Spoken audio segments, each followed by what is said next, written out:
স্বপ্নের দেশ যুক্তরাষ্ট্র। এখানে বসবাসের জন্য গ্রিন কার্ড পেতে মরিয়া হয়ে ওঠে বিশ্বের নানা প্রান্তের মানুষ। সেই সুযোগকে কাজে লাগাতে এক নতুন উদ্যোগ নিয়েছেন মার্কিন প্রেসিডেন্ট ডোনাল্ড ট্রাম্প। মঙ্গলবার ওভাল অফিসে ঘোষণা দেন 2 সপ্তাহের মধ্যেই আসছে গোল্ড কার্ড, যা দিয়ে আমেরিকাতে পাওয়া যাবে স্থায়ী নাগরিকত্ব।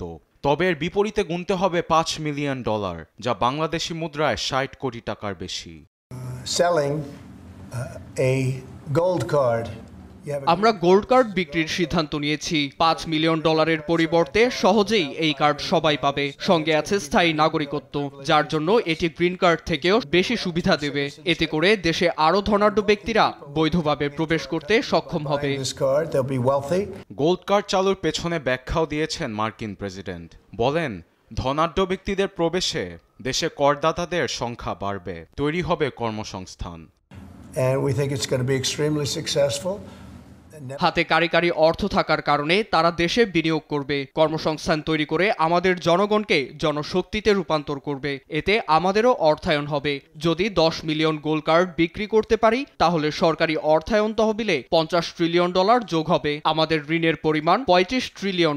তাহলে চিন্তা করেন, এই কার্ড দিয়ে আমরা কি পরিমাণ অর্থায়ন করতে পারবো।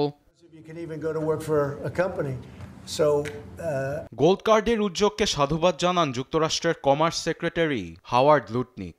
বলেন, এই কার্ডটি EB-5 বিনিয়োগ ভিসার জায়গা দখল করবে। 1990 সালে বিদেশি বিনিয়োগকারীদের আকৃষ্টের জন্য এটি চালু হয়েছিল। কোম্পানিতে $1 মিলিয়ন বিনিয়োগ ও 10 মার্কিনীর কর্মসংস্থান সৃষ্টির বিনিময়ে কেনা যায় EB-5 ভিসা। তবে এই ভিসায় জালিয়াতি করার সুযোগ আছে বলে অভিযোগ করেন কমার্স সেক্রেটারি।